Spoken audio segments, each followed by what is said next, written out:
Halo guys, balik lagi dengan Efek Anime.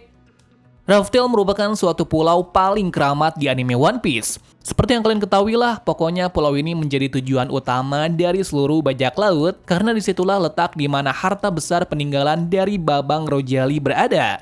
Bertepatan pula si Roger atau Rojali ini orangnya misterius bin ngeselin. Makanya dia membuat puzzle seperti ini agar ada seorang bajak laut yang berniat atau bertekad menemukan harta karunnya tersebut. Akan tetapi sampai hari ini para bajak laut tersebut belum menemukan satupun informasi mengenai harta karun itu. Tetapi ternyata orang yang nemuin One Piece pertama kali bukanlah Luffy, bukan Shanks, bukan Kurohige maupun KPK. Maksudnya kru petugas kesehatan, yang kami maksud adalah bajak laut Law, bukan yang itu ya. Nah, satu orang ini tak lain adalah seseorang dari klan D yang belum pernah diungkapkan di anime One Piece saat ini. Tak lain dan tak bukan orang ini bernama Young D-Lex. Pasti banyak dari kalian akan ngakak setelah mendengar ini, karena pasti kalian kira kami ini sedang bercanda. Tapi jika kalian tahu bahwa benar penyanyi Indonesia ini sudah menemukan harta karun tersebut. Ingin tahu seperti apa penjelasan dari Young D-Lex? Berikut cuplikannya. Kalian harus percaya kalau gue kemarin baru menemukan harta karun One Piece di Tanjung Priok. Wah, kaget. Nah, gimana tuh reaksi kalian tentang kenyataan itu? Bahwa ternyata setelah banyak teori bertebaran di internet yang sudah diteliti menggunakan beberapa teori dari beberapa dewa dan sejarah dari dunia nyata, ternyata semua itu nggak berguna sob. Karena yang D-Lex udah nemuin tuh Raftel di Tanjung Priok. Setelah mendengar dan meneliti kata-kata dari Yang D-Lex, kami pun tercengang karena Yang D-Lex ini bukan ngomong asal-asalan saja. Tapi dia ini benar-benar nemuin tuh One Piece. Bila kita mengingat kembali momen-momen Roger dan kawan-kawan menemukan One Piece, pada saat itu juga mereka sangat ngakak melihat apa yang ada di depannya. Dan mungkin saja Yang D-Lex ini pun juga merasakan hal yang sama. Lalu jika kita telah lebih jauh tentang Tanjung Priok, ternyata benar yang dikatakan oleh Yang D-Lex ini memang benar adanya. Karena saat itu Yang D-Lex melihat Marcel Widianto sedang stand up di kampung halamannya. Wah, kaget. Nah, sama gak tuh? Jadi kita tidak usah menonton One Piece lagi karena One Piece sudah ditemukan. Canda ya guys, gak seperti itu kok konsepnya, biar lebih rileks aja. Hehe. Masuk ke pembahasan utama ya guys. Sekarang kita akan membahas letak di mana Raftel itu berada serta kenapa Roger dan kelompoknya sampai ngakak parah saat tiba di pulau tersebut. Pertama kita ulas dulu kenapa sih pulau Raftel itu tidak diketahui keberadaannya. Kenapa pulau itu dijadikan tempat bersejarah dalam dunia One Piece? Apa alasan Oda menutupi hal semacam itu sampai 20 tahun lamanya? Sebenarnya sampai sekarang pun belum ada yang mengetahui letak atau informasi dari pulau tersebut. Dan inilah yang menjadi alasan kami untuk mengungkit masalah ini. Sebelumnya kami mau memberi peringatan dahulu kalau jawaban kami ini akan sepenuhnya opini atau teori liar. Jadi jika kalian tidak suka tinggal skip saja videonya. Oke, kita lanjut ke jawabannya. Menurut kami, letak atau tempat Raftel atau Pulau Tertawa itu berada di tempat yang sudah kita kenal sebelumnya. Bahkan beberapa tahun ini lokasi tersebut sudah beberapa kali diceritakan. Karena memang pulau ini sangat berkaitan besar dengan semua awal mula pengaruh besar kepada era bajak laut. Pulau yang kami maksud ini adalah God Valley, sebuah pulau bersejarah yang telah dihapuskan dari seluruh dunia setelah insiden besar yang terjadi di sana. Tak lain tempat itu yang menjadi tempat hilangnya Rock D. Sebek serta bebasnya sang bayi bernama Shanks yang ditemukan oleh Roger dan kelompoknya. Nah, dua fakta itu sudah menjelaskan kalau Pulau God Valley ini merupakan suatu pulau yang paling spesial di One Piece sebelum Ohara. Apa dasar kami mengatakan pulau ini adalah Raftel?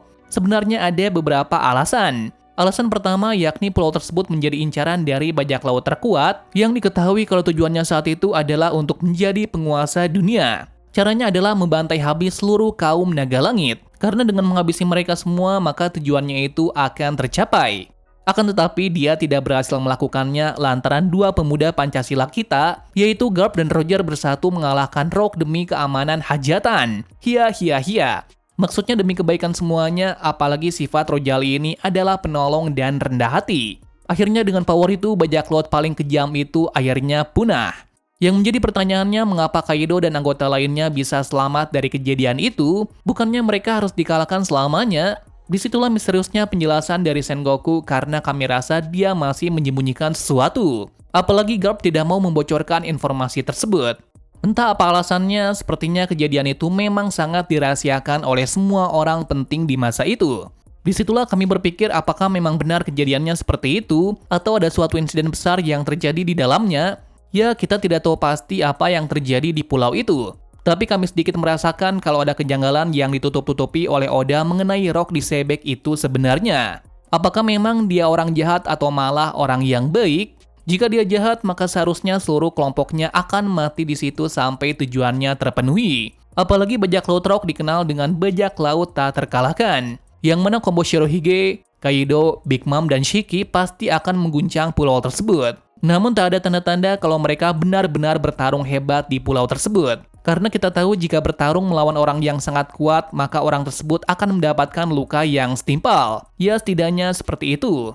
Tapi entah mengapa Kaido dan lainnya sampai Garp dan Roger tidak mendapatkan luka baretan sama sekali. Hal itulah yang membingungkan sampai saat ini. Tidak hanya itu saja, Sengoku juga tidak menjelaskan kalau Roger ternyata tidak sendirian ke pulau itu. Roger ternyata bersama full crew, yang artinya kita bisa tahu bahwa kondisi saat itu ada perburuan yang sangat besar.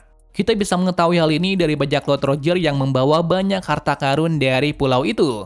Entah apa yang ingin dicari Roger di sana, kenapa dia mau mengambil harta karun tersebut, padahal kita tahu bahwa Roger itu tidak sama sekali tertarik dengan kekayaan atau harta karun. Lantaran si Roger ini sangat tertarik dengan sejarah dunia. Kemudian saat membuka box harta karun itu, seluruh kru sangat tercengang bahwa di dalam harta karun itu ada seorang bayi dengan baju tidur. Bayi tersebut ditampilkan dengan muka yang ceria. Dan anehnya baju dari Shanks ini terlihat sangat mencolok dan terkesan dari anak orang kaya maupun bangsawan. Dan juga ternyata sudah dijelaskan kalau dia berasal dari keluarga bangsawan yang bernama Figarland. Nah, siapa keluarga ini sebenarnya? Untuk masalah ini kita belum mengetahui siapa dan apa kekuasaan yang dimiliki oleh mereka. Satu hal yang pasti mereka kemungkinan besar berasal dari ras Naga Langit. Karena kebanyakan pada saat itu kaum Naga Langit sedang berada di sana untuk urusan tertentu. Dan satu hal yang bisa diambil dari poin ini adalah baju dari Shanks bergambar bulan, bintang, dan matahari. Dari gambar tersebut pun Oda sepertinya menyisipkan sebuah misteri dari baju tersebut. Yang mana sudah kita tahu sendiri lambang matahari dalam dunia One Piece saat ini sangatlah spesial, yaitu Dewa Matahari Nika. Sedangkan lambang bulan merujuk pada kekuatan kegelapan yang dimiliki oleh Kurohige. Dan yang belum bisa disimpulkan adalah lambang bintang itu. Sebenarnya apa maksud lain dari lambang tersebut? Apakah bintang kejora? Kita belum tahu tentang hal itu. Jadi masih ada beberapa misteri yang belum diungkap di sini. Oke, kita kesampingkan hal itu dulu. Di sini setelah Roger sudah selesai dengan perjalanannya itu, dia menyadari bahwa mereka terlalu cepat menemukan pulau itu. Karena pada dasarnya mereka melewatkan banyak hal yang kurang dalam perjalanannya. Dan sebab dari itulah Roger mengatakan bahwa kemungkinan besar nantinya akan ada orang yang lebih hebat darinya akan membongkar semua masalah besar ini. Dan seperti yang kita tahu sendiri, yang kurang dari Roger dan kawan-kawan adalah sejarah informasi tentang kerajaan kuno. Sebenarnya mereka sudah tahu sih, dikarenakan Robin pernah bertanya kepada Rayleigh dan Rayleigh menjawabnya bahwa mereka telah mengetahui semuanya. Kami berpikir bahwa Roger dan krunya itu sudah mengetahui garis besar dari kerajaan tersebut, namun mereka tidak memiliki cara untuk membangkitkannya. Inilah alasan mengapa mereka berkata terlalu cepat untuk datang ke pulau ini.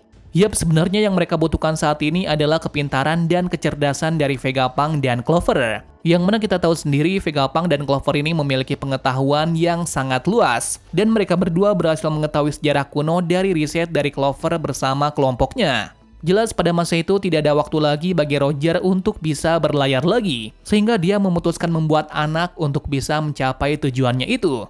Malah anaknya yaitu Pergus DS tidak mengakui Roger sebagai ayahnya, melainkan hanya Shirohige seorang. Tapi bukan itu sih masalahnya. Kesimpulannya Roger tidak punya waktu lagi untuk berlayar sehingga dia langsung menyerahkan dirinya kepada Angkatan Laut demi bisa memberi semangat kepada para bajak laut untuk mengungkap kebenaran dunia. Lantaran yang ditinggalkan oleh Roger di pulau itu bukan harta, melainkan harta yang paling berharga adalah nenek moyang mereka, yaitu sejarah kerajaan kuno. Yang kami rasa semua sejarah kerajaan tersebut berada di God Valley yang ditenggelamkan oleh pemerintah. Padahal kita tahu sendiri ya, kalau saat itu Roger dan krunya keluar dari pulau itu tidak ada sama sekali kehancuran di sana. Dan terlihat pulau yang terlihat hanya siluet tersebut seperti normal saja. Seharusnya jika orang terkuat di sana bertarung, maka sudah pasti kehancuran di pulau tersebut. Apalagi pertarungan sekelas Garp, Roger, dan Rock yang melegenda itu. Jadi kami rasa memang tidak terjadi pertarungan besar di sana. Melainkan ada suatu hal yang terjadi di antara bajak laut dan marin, dan bisa jadi itu bukanlah pertarungan.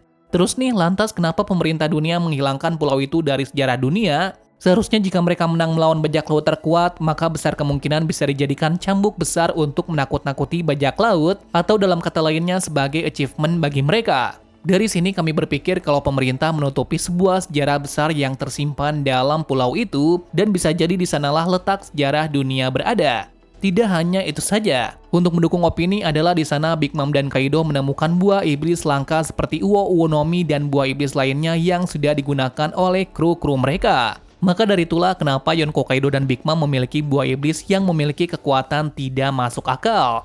Tidak hanya mereka saja, pihak pemerintah sendiri pun juga mendapatkan buah iblis spesial yang belum diketahui dari siapa. Kesimpulannya dalam pembahasan ini, kunci untuk membuka letak Love Tale sebenarnya adalah Pulau God Valley, karena disitulah sejarah besar di era Goldie Roger. Bila teori ini tidak berkenan di hati kalian, setidaknya kalian bisa kasih komentar kalian di bawah untuk penjelasannya. Terima kasih sudah menonton video ini dan sampai jumpa di video selanjutnya.